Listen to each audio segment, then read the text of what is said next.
30도 안 된 이관급들이 몇 분 오신 것 같네요. 부관은 우리 지휘관들의 가방을 들고 다니는 심부름꾼이 아닙니다.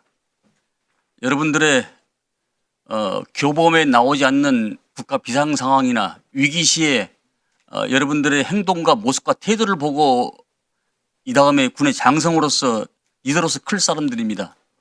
이런 이관급들이 오늘 이 자리에 참석한 게 상당히 개탄스럽고 안타깝게 생각합니다. 앞으로는 다시는 이런 일이 없도록 우리 군 지휘관께서 명심해 주시기 바랍니다. 이어서 강선영 의원님 질의해 주십시오. 네, 저는 질의 전에 우리 존경하는 안규백 위원장님이 다른 사람한테는 다 주시고 저한테는 의사진행 발언 안 주셔서 제 발언 시간에 하겠습니다. 오전에 저한테 하신 말씀인지는 모르겠으나 오늘 본회의장에서 특전사와 방첩사 중에 방첩사의 답변이 의원 간에 상당히 모의 연습을 하고 나온 것 같다. 매우 매끄럽다. 만약에 이게 발각되면 가차없이 조치를 하겠다고 하셨습니다. 그래서 혹시 다른 의원님들은 모르겠습니다. 민주당 의원님들이 그렇게 하셨는지 모르겠는데 저는 방첩사의 합수본부 관련해서 2월 13일 날 자료 제출을 요구했고요. 14일 날 3급 비밀이라 제출할 수 없다는 이야기를 들어서 17일 날 대면 설명을 요구했고요. 19일 날 방첩사 대면 설명 받았는데 그날 대면 설명 오면서 어떻게 시간이 맞아서 추미애 의원님실도 같이 보고를 드리고 왔다 이렇게 얘기를 들었습니다. 저는 추미애 의원님도 그렇고 저도 그렇고 정당한 답변이고 대면 설명이었다고 생각합니다.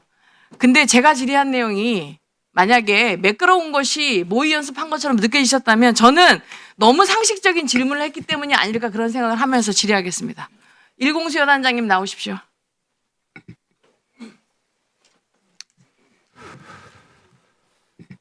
네. 곽전사령관의 검찰 특수본 공소장을 보면은 12월 4일 날 00시 20분경 대통령으로부터 국회 안에 있는 인원들을 데리고 나가라는 지시를 받았다고 되어 있어요. 그런데 일공수 여단장님은 좀 전에 오전에 00시 50분에서 1시 사이에 그 대통령이 이렇게 지시하셨다고 하면서 특전사령관이 끌고 나와라 이렇게 말했다고 대답하셨죠? 네, 맞습니다. 근데 실제 이거보다 그 전에 일공수 여단장은 곽전 사령관으로부터 1계대 되는 국회의사당으로 1계대 되는 의원회관으로 보내서 건물 안에 있는 인원을 밖으로 퇴장시켜라라는 지시를 받았죠. 최초에 받았습니다. 그 시점이 몇 시인가요? 비상계엄 선포 직전에 그죠? 포함폰을 받았습니다.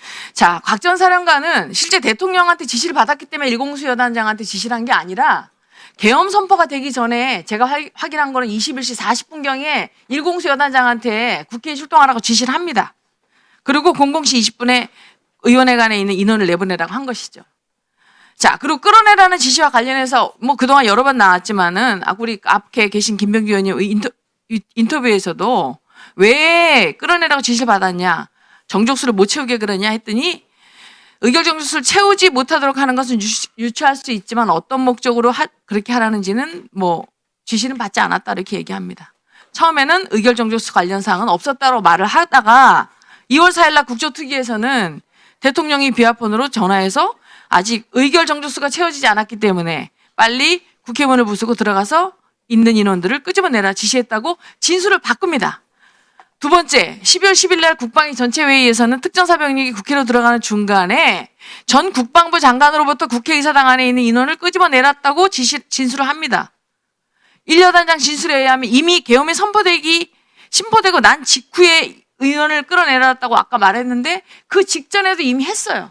특전사령관은. 근데 그거를 그 뒤에 숨어서 마치 본인이 대통령이 지시해서 어쩔 수 없이 그렇게 한 것처럼 얘기를 합니다. 세 번째, 같은 날인 12월 10일 모 매체와 인터뷰에서는 장관이 아닌 대통령으로부터 직접 전화를 받았다고 합니다. 그 다음에 1월 22일 1차 청문회에서는 대통령 지시사항을 전파하고 참모들과 논의하는 내용이 지통실 마이크를 통해 예하부대에 전파되었다고 했는데 차량에는 VTC 화상 시스템 연결되어 있지 않아서 스피커폰을 통해서 지시사항이 전파되었다는 말은 틀렸어요. 그건 맞지 않습니다. 그리고 1여단장은 곽전 사령관으로부터 707 특임단이 지금 들어가지 못하니까 유리창을 깨서라도 들어가라. 안 되면 전기라도 끊으라는 지시를 비화폰으로 특전사령관한테 받았죠. 네, 받았습니다. 자, 1여단장 이와 같이 특전사령관의 지시사항을 지통실에 설치된 마이크를 통해 스피커폰으로 들은 게 아니고 곽 전 사령은 처음에 그렇게 얘기했지만 비아폰으로 직접 지시를 받았죠. 네, 그 차량 화상회의가 나오는 그 스피커가 있는 차량은 6번에 없습니다. 6번에는 그렇죠? 없습니다. 예.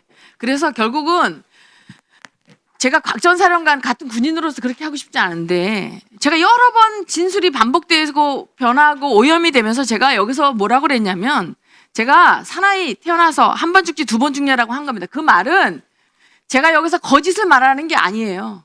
군인을 입고 군복을 입은 사람들은 명령에 복종했다면 그 명령이 나중에 보니까 잘못된 지시였다면 책임을 지면 되는 것이지 장군식 돼가지고 부하들 뒤에 숨어서 마치 부하들을 보호하는 것처럼 해서 책임감 있는 지휘관의 모습을 보여주지 못했다고 생각합니다. 일공수 여단장님 동의하십니까? 그 저한테 1분만 시간을 주시면 네. 네.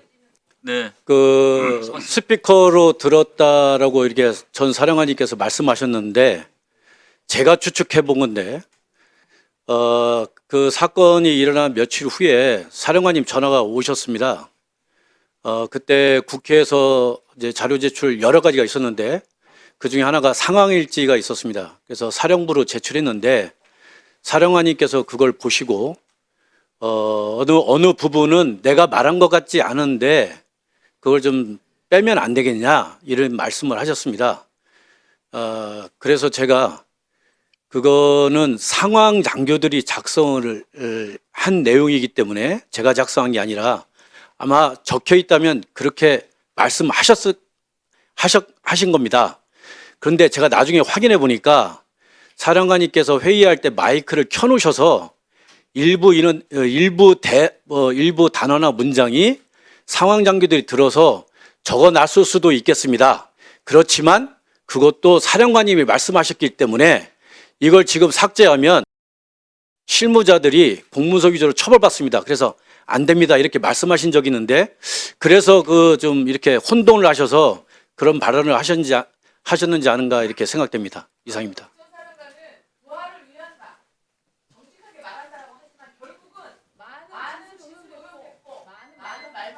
자, 네, 수고하셨습니다. 민병도